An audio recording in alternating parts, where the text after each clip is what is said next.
Kingston starts having a brewing industry in the early part of the 19th century, you have people brewing in small batches at their homes. And eventually you have taverns locally, and some people brew for the tavern.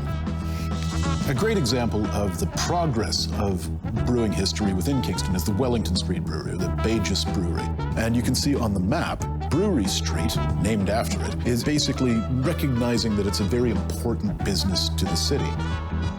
Kingston breweries face a certain amount of pressure from the expansion of the population in Ontario. After the trains expand across Ontario and come to Kingston, they're facing competition from larger breweries who've built enormous factories where they can make huge quantities of beer.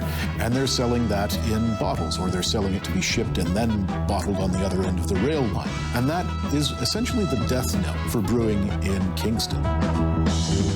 For most of the 20th century, there weren't breweries in Kingston. But as a result of breweries opening in Victoria, British Columbia in 1981, by 1985, there was significant clamor within Ontario for there to be brew pubs allowed within the province.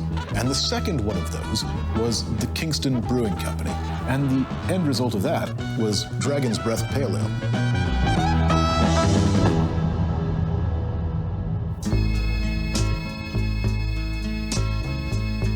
When we opened up, there was very few across even Canada at the time, and you know, people liked the notion of what we were doing, and it kind of built from there and snowballed heavily into where we are today. Now we've operated, you know, without any interruption since, you know, I guess April of '86 is when our first kind of brewery license came through. Definitely with an English influence when we first opened to offer things that people didn't have. We still have a cask ale that's hand drawn out, which is a very unique to us and just unique around. You don't see them very often anymore. And it, you know, it pulled people from day one in and continues to pull them in now. Growing the craft scene in town, it's been extremely important for us. And as we adapt our tap list, we're able to kind of bring everyone up at the same time together.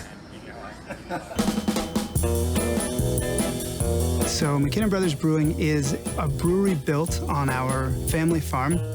My family were United Empire Loyalists that came up during the American Revolution, and they were awarded 100 acres, for fighting on the side of the British Crown in that war. And that 100 acres has been continually farmed by our family since then. My grandmother was a genealogist, and she made sure that when we were growing up, we were very well steeped in the history of the family and the history of the farm, and had a real appreciation for how significant it was to have a farm that had been, continuously in one family for so long. The brewery was a way for us to continue the farm operation, as it was, and slowly grow it, but also add something new to the mix as well. Well, I guess back in 2014, wow, that seems so long ago. I think we saw both an opportunity and a need. McKinnon started at the same time as us, they were a bit ahead of us. We set out early on to change the way people thought about beer and really go hyper-local as much as we could and support a kind of more locally based decentralized economy, which for us was just a throwback to traditional times. It's really the way communities and beer has been made in its historical kind of place for millennium. Back in the day, I thought that one was the amount of breweries that a town like Kingston could support, not realizing how much people support these businesses. And now we've got, 6, 7, 8 breweries, operating in Kingston, and room for all of us. I had to find something that makes us unique and quite a bit different than some of these other brewing companies that are around.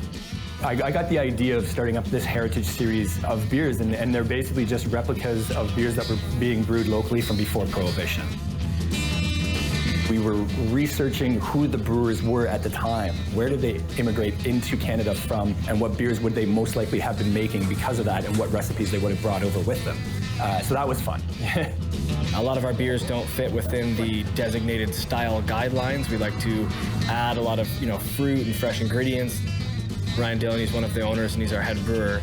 And so he is very inspired by food dishes and wine when he goes to make beers.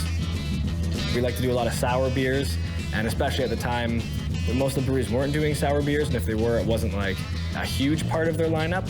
Whereas for us, it's generally like a third of the kind of beers that we do. We do the traditional beers really well, Whether it's, the Mexican cerveza, it's true to style. Our German beers are true to style. Our Belgians are all true to style. We also have the capacity to do a lot of different types of lagers.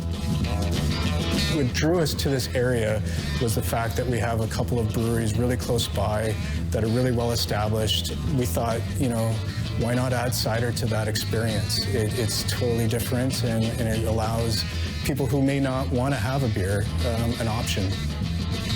Whether it's the formula for the blend of apples, adding different fruits. We'll use barrels that have had bourbon, tequila, rum, red wine, and white wine. All these things add unique properties to the cider, and those are really the parts that I definitely get excited about. Every brewery here does something a little bit different, but there is a commonality between us. We all work together. It's very close-knit.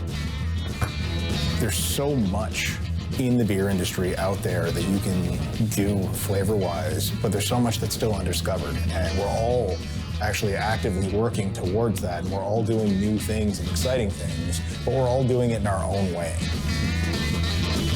Part of the motivation here is that we as a community want to grow. And of course, if you love what you do every day, you want to share that with others in the same community. And so I think Kingston is great for that. There's a huge love and support for independent businesses within Kingston. And, it just shows how much people out there in Kingston really appreciate us and really want us to keep going, and they keep supporting us, and it's been fantastic.